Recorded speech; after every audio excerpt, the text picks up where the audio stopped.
Hello everyone, Namaste. This is the fourth part of the series where we will learn how to save taxes. Long-term capital gain from equity investments, that is stocks and equity-oriented mutual funds, are exempt up to 1 lakh and over and above 1 lakh is taxable at the rate of 10%. Here, long-term means you sell your investments after 12 months. Now, we will learn how to save tax on long-term capital gain. Suppose आपने invest करे 3 lakh rupees on 1 April 2021 in mutual fund और वो 2024 में हो जाते हैं 4,50,000 rupees के, तो आपको लॉन्ग टर्म कैपिटल गेन बनता है 1,50,000 रुपीस का और 1 लाख का एग्जम्प्ट है तो 50,000 पे आपको 10% लगेगा which will come to 5,000 rupees. उस पर हेल्थ एंड एजुकेशन सेस लगेगा 4%। तो टोटल टैक्स जो आपको पे करना होगा वुड बी 5,200। सपोज 31 मार्च 2022 को उस म्यूचुअल फंड की वैल्यू 3,45,000 हो गई थी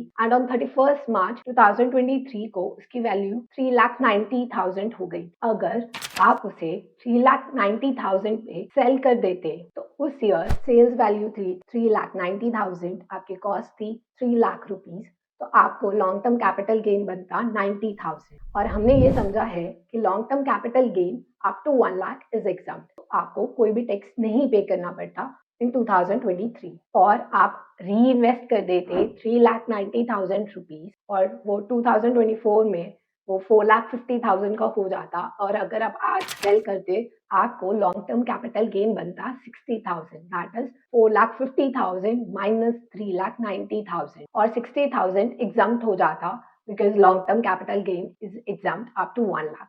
तो आपकी टोटल टैक्स लाइबिलिटी बनती 0, तो आप अपना टैक्स सेव कर लेते 5,200 रुपीज। इसे बोलते हैं टैक्स हार्वेस्ट। जब भी आपका long term capital gain 1 lakh बन जाए आप उसे सेल कर दीजिए और री इन्वेस्ट कर दीजिए, इससे आप अपना टैक्स सेव कर सकते हैं। Thank you.